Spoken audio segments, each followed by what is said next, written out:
Hi guys, আমরা tomato sauce soya sauce ছাড়া একটা চাউমিনের রেসিপি বানিয়ে দেখাচ্ছি। প্রথমে আমরা কড়াইয়ে ঢেলে দিলাম জল, তারপর চাউমিনটা দিয়ে দিলাম সিদ্ধ হওয়ার জন্য। কিছুক্ষণ সিদ্ধ হওয়ার পর আমরা তুলে নিলাম।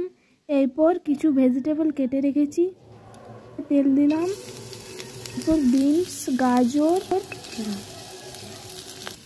বিনস গাজর ভেজে নেওয়ার জন্য কড়াইয়ে ঢেলে দিলাম, এখন ভেজে নিলাম।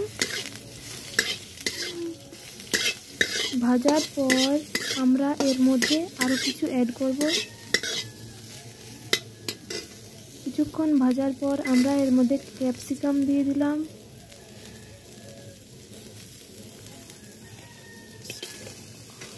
পেঁয়াজ দিয়ে দিলাম,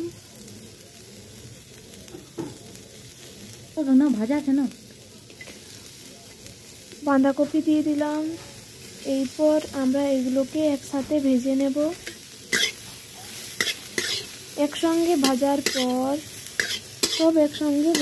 পর আমরা এবার এর মধ্যে আরো কিছু অ্যাড করব। এরপর আমরা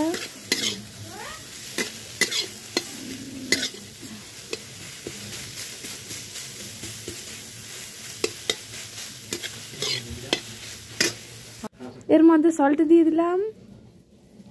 সল্ট দিয়ে কিছুক্ষণ ভেজে নিলাম। কিছুক্ষণ ভাজার পর এর মধ্যে চাউমিনটা করে দিলাম। এরপর এটা কিছুক্ষণ মিক্স করে নেব আর ভেজে নেব। ভালো করে ভেজে নিয়ে এবার যে আমরা এটা প্লেটের মধ্যে এরপর এটা খাওয়ার জন্য রেডি। আপনারা সবাই বানিয়ে দেখুন, এটা খুবই ইজি, এটা সবাই বানাতে পারবেন। খেয়ে দেখলাম, খুব ভালো হয়েছে।